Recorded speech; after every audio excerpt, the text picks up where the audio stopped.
പ്രമുഖ പരിസ്ഥിതി ശാസ്ത്രജ്ഞൻ ഡോക്ടർ മാധവ് ഗാഡ്ഗിൽ അന്തരിച്ചു. അദ്ദേഹത്തിന് 83 വയസ്സ് പ്രായമായിരുന്നു. പൂനെയിലെ പ്രയാഗ് ആശുപത്രിയിൽ ഇന്നലെ രാത്രി 11 മണിയോടെയാണ് അന്ത്യം സംഭവിച്ചത്. ഏറെ ദുഃഖകരമായ ഒരു വാർത്തയാണ്. പരിസ്ഥിതി പ്രവർത്തകരെ സംബന്ധിച്ചിടത്തോളം, രാജ്യത്തെ പരിസ്ഥിതിയെ സ്നേഹിക്കുന്ന ആളുകളെ സംബന്ധിച്ചിടത്തോളം മുതിർന്ന പരിസ്ഥിതി പ്രവർത്തകൻ മാധവ് ഗാഡ്ഗിൽ അന്തരിച്ചിരിക്കുന്നു. അദ്ദേഹത്തിന് 83 വയസ്സായിരുന്നു.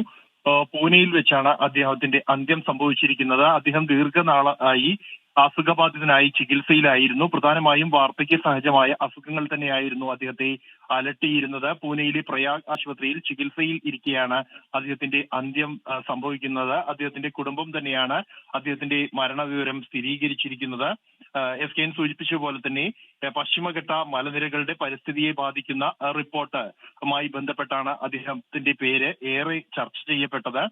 രാജ്യത്ത് തന്നെ ഏറ്റവും അറിയപ്പെടുന്ന ഒരു പരിസ്ഥിതി പ്രവർത്തകൻ, ഏറ്റവും മുതിർന്ന ഒരു പരിസ്ഥിതി ശാസ്ത്രജ്ഞൻ ആണ് നഷ്ടമായിരിക്കുന്നത്. രാജ്യം ഏറെ ചർച്ച ചെയ്യപ്പെട്ട കേരളം അടക്കമുള്ള പശ്ചിമഘട്ട മലനിരകൾ ഉൾപ്പെടുന്ന സംസ്ഥാനങ്ങളെ ബാധിക്കുന്ന പരിസ്ഥിതി വിഷയങ്ങൾ ഏറെ ഗൗരവത്തോടെ കാണുകയും അതിൽ കർക്കശമായ നിലപാട് എടുക്കണം എന്ന നിലപാടെടുക്കുകയും ചെയ്ത ഒരു വ്യക്തി കൂടിയാണ് മാധവ് ഗാഡ്ഗിൽ. അദ്ദേഹത്തിന്റെ വിയോഗമാണ് സംഭവിച്ചിരിക്കുന്നത്.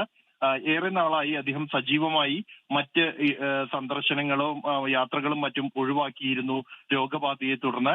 അത്തരത്തിൽ ചികിത്സയിലിരിക്കെയാണ് അദ്ദേഹത്തിന്റെ അന്ത്യം സംഭവിച്ചിരിക്കുന്നത്. അദ്ദേഹത്തിന്റെ കുടുംബാംഗങ്ങൾ തന്നെയാണ് മരണവിവരം സ്ഥിരീകരിച്ചിരിക്കുന്നത്.